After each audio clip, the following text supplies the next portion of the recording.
4 na araw na paghahanap na nauwi sa matamis na muling pagkikita.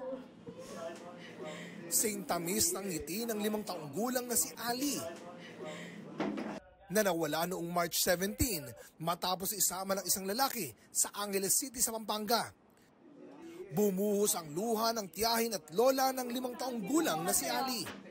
Nang itanong sa bata kung sino ang kumuha sa kanya, itinuro ng bata ang lalaking ito. Hindi na nakapagtimpi ang tiyahin ng bata kahit pa humingi ng tawad ang suspect. Hayop ka? Ba't di mo sinali sa pulis? Wala kang intensyon? Anong intensyon? Kung hindi ka nakita ng mga tao, ano gagawin mo pa sa bata?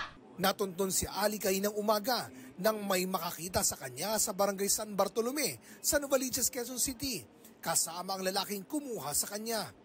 Namukhaan ng ilang taga roon ang bata, kaya kinumpronta nila ang lalaki. Nakita ko, binibihisan niya yung bata, nakagaon na mahaba. Sabi ko, anak mo ba yan? Hindi siya masagot. Bibili po kami ng pandesal sana. Sabi niya po sa akin, Mel, di ba yun yung batang nawawala? Sabi ko, saan dyan? Nung tinignan ko, sabi ko parang hindi naman. Sabi niya, hindi, balikan mo yun. Di umikot po kami, pag-ikot namin, nandun na nga po sila. Bigla po siyang binihisan yung bata, dinala yung bag, parang nag-aaligagana siya, nakaalis. Kaya sabi ng asawa ko, sige sumakay kang motor, ikutan natin kahit siya pumunta.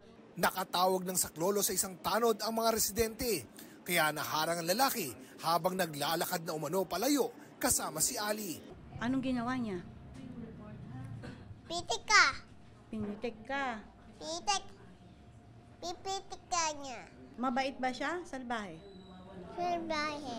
Itinanggihan ng lalaki, sabay giit na wala siyang ginawang masama. Bumili pa raw siya ng damit, medyas at diaper para sa bata. Pasensya na po, sorry po kung may mali po talaga kasi sinama ko po. Pero po, hindi ko po pinabayaan po yung bata. Pero sana po, patawad po, sorry po kasi hindi po kasi ako masyari, pabigla-bigla po yung isip ko eh.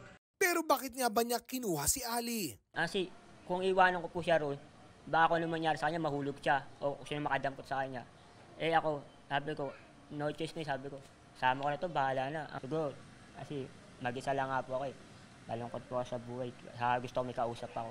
Ginamit niya talaga yung bata para mamalimos, magkapera siya. Hindi ko alam ano pa susunod niyang gagawin. Kaya hindi po pwedeng hindi siya mananagot. Pakukulong ko po siya talaga. May proseso tayo pagdating sa pagkukup ng bata. Pag nakapulot, i-ano sa barangay, sa nangyari sa kanya, pwede siyang makasuhan ng kidnapping. Siguro. Yun yung magiging kaso niya. Labis naman ang pasasalamat ng pamilya ni Ali sa lahat ng tumulong sa kanila. Maraming salamat po lalo na po sa media, sa GMA, sa taong nagmalasakit, matapang na sinubaybayan siya, hindi siya iniwan. Thank you for...